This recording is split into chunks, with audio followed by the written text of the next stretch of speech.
Hey, how's it going, guys? Domino Paris 21 here, and back again to bring you guys another deck profile, or more of a guest deck profile for one of my local players here, Mr. Nick himself.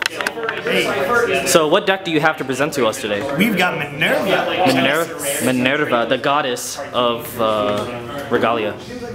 Yeah, definitely one of the most sought after cards in post set 14, now that Genesis of course has a very good solid boss and arguably one of the best cards in the game. What are your thoughts on Minerva and how it changed Genesis, seeing that you played Genesis since set 10 from the beginning, so how did the deck change for you now that you got your goddess? The biggest change is there was finally the strong push.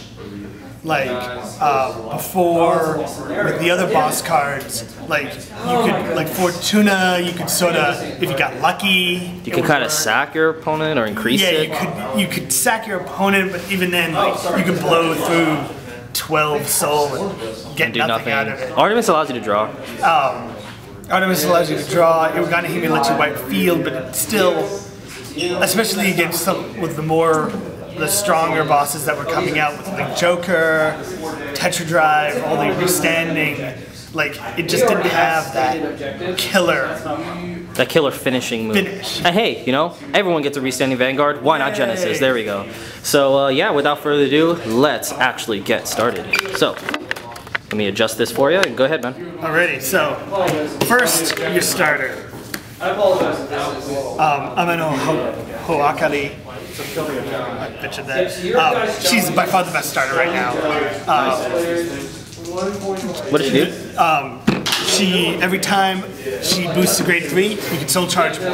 That's good. The whole point of this is you need soul. If you don't have soul in Genesis, you can't do anything. And it's nice that you can just use it on turn-by-turn basis, so you can actually keep a booster as opposed to like losing your starter just to get extra soul. Exactly. Really that was like the old one would soul charge it when it boosted in grade 3 on hit to get 2, and much better. That's a lot more effective. We'll start with the grade 3 lineup. So excuse any background noise, guys. We're just hanging out our card shop as always. Alright, we got 4 Minerva. Minerva. Let me scoop this in, guys. Yep. 1, she's a cross ride. So if you get the break ride, she'll be 13k. And her ability is, after the attack, Counterblast 1, Soul Blast 3, Discard 3. She restands and gets 5,000 power. So not only restanding, but also the extra power. Now, of course, on paper, that's a lot to say. That's a handful to say in terms of the cost. Have you ever found any issues with paying the cost for Minerva on a consistent basis, or has it been too much of an issue for you? Generally, it's not a problem against the average decks. Sometimes the hand and the counterblasts is never really a problem. If you have to pay it 3 or 4 times in a game, it'll be a problem. But well, it's a problem if the game lasts that long. Yeah, like if the game is lasting long enough, then you're probably already in trouble. The soul, normally it's not a problem against certain clans. You'll have to be a little more creative in getting enough soul. Yeah, I mean, what I like with Minerva, as I always say to everyone, is that Minerva is arguably the best restanding Vanguard in the game. Very effective, very cost-efficient cost. It's a cross ride, so you can hit other cross rides. It's something that other restanding Vanguards are hindered by, and also that plus 5k. I don't need to put triggers on my Vanguard because she gives one herself. It's really good. So the other 3, Angelica came from the trial deck. Yay! Thanks, Butcher. 2 abilities. 1, whenever she attacks, attacks Vanguard, I should say. Soul charge 1 to get 1,000. Good. And her break ride effect is when you break ride, Soul Blast 3, Vanguard gets 1,000, draw 2 cards. 10,000. 10,000. Yep. So it's good. This is another way to help effectively pay for Minerva to not get hindered too much by the discarding 3 ability. Plus, every turn, if you get this first with your starter, that's a double soul charge every turn. So that's really, really effective. If you want that. Also, she's good if you break ride over her, you're still plus in your hand. Yep. Which will help because you're like, hey, it'd be awesome to break ride and kill you. It can help you to dig for Minerva in case you don't have it either. So it's a very effective break ride on its own. So that's the 3 zeros next. Alright, now next is, we're actually going to jump to the trigger lineup. That way it'll be easier to explain for the rest of the video and to get them out of the way, because they're pretty straightforward. Yeah. So, with this, we go 12 crit. Sorry, I adjusted it. Oh, no problem. 12 crit and 4 heal. 12 crit, 4 heal. So why not draws? Why not stands? Draws is a problem, is bad. Not that I don't like draws, but the deck already can have problems in long games with decking out, especially depending on how the game goes. Yep.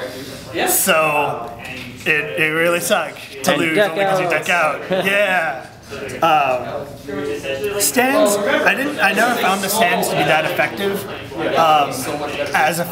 especially because so much of this is putting pressure. Either you can put crits on Minerva when she because she restands, she can keep that crit pressure on the opponent.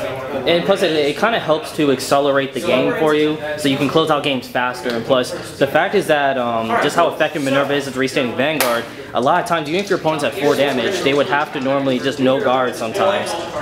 Because it's hard to deal with the +5 Minerva standing up. So you just want to increase your chances of just spiking that crit just to take the game right there. So it's really good. Alright, now next for grade 2s. Grade 2s. So 12k attacker with a Regalia. Simple. When she goes into the soul, counterblast 1 to bring her back out onto a rearguard circle. When she's soul blasted from the soul. When she's soul blasted from the soul. And then also,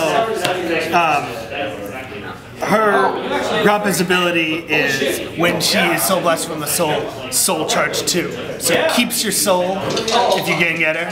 Yep. For all the soul blasting you're going to do with Minerva. Makes sense. Have you ever thought of maybe like running 1 less Ravens and running more of these, or how did you like this lineup? You found it very balanced for you? I find it balanced. I prefer this because since it's an interceptor, it's a lot easier to just say, oh, I'll get rid of one of these because I know I can just bring another one back from the soul the next turn when I attack. Okay, good combination plays. So it's good.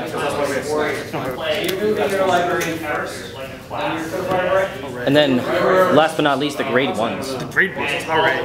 This might be a little unorthodox, but I run 3 Melissa, same ability as the Chamomile. When she's soul blasted, counterblast 1 to bring her out. Okay. I run 3 Valencia, same as the Grappa. When she's soul blasted, soul charge 2. Yep. Then I run 2 Ordain Owl. This is like the best card in the deck, in my opinion. Outside of the bosses. Just about. Her ability, you can take a Regalia, so either of the grade 3s from your drop zone, put it on the bottom of your deck, and pick a Regalia and it gains 5,000, and you can spam it. So close the game out. Basically. I run 2 Cider. Cider's ability, when she's put in the Guardian Circle, if you have a Regalia, Vanguard, you can take all the cards in the Guardian Circle, put them in the soul. Okay. And then, of course, in combination of that, the Guardian, or the Sentinel lineup, I should say, 3 perfect guards and 1 quintet wall. So, yeah, that's good. So the key here is, if you're really hurting for soul, you get your quintet wall, you get your cider, instant 7 soul. And have some apple cider.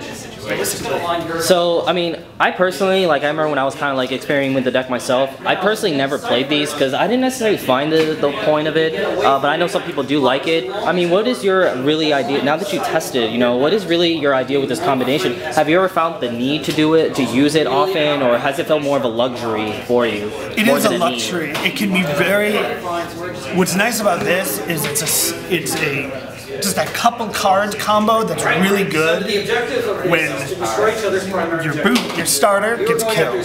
So Link Joker, Kaguro, and Narukami. Amon reverse, because I can kill him. Amon reverse. Because if you don't get Valencias and Grappas in your soul, the deck can get a little soul starved. Yeah. So this gets you, and even if you didn't run this, running just the siders are worth it. I mean, you can even put in the Valencias or Grappas in Soul. Right, you can say, or guard oh, like hey, normal. I need to guard like, say I need to do a 15k guard. Yep. I can say, let me put these 3 in the soul. Now they're in the soul. Next turn, pop these 2 out, get another 4 soul. Okay. So siders really give you some flexibility. Flexibility when you're, if you don't have the soul, this can get you the soul. That's good, that's good. So yeah, I think overall it's a really good deck, really good lineup that you have here. A lot of, definitely a lot of great flexible options for the deck.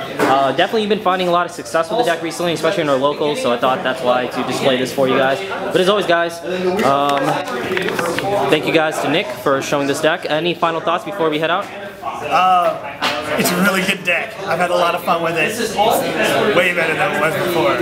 Yeah, so. Definitely. Alright guys, as always, leave a comment down below and definitely leave a thumbs up to this video. That's always appreciated. And don't forget to subscribe to this channel because, well, I hope that's awesome. Anyways, thank you guys again for watching.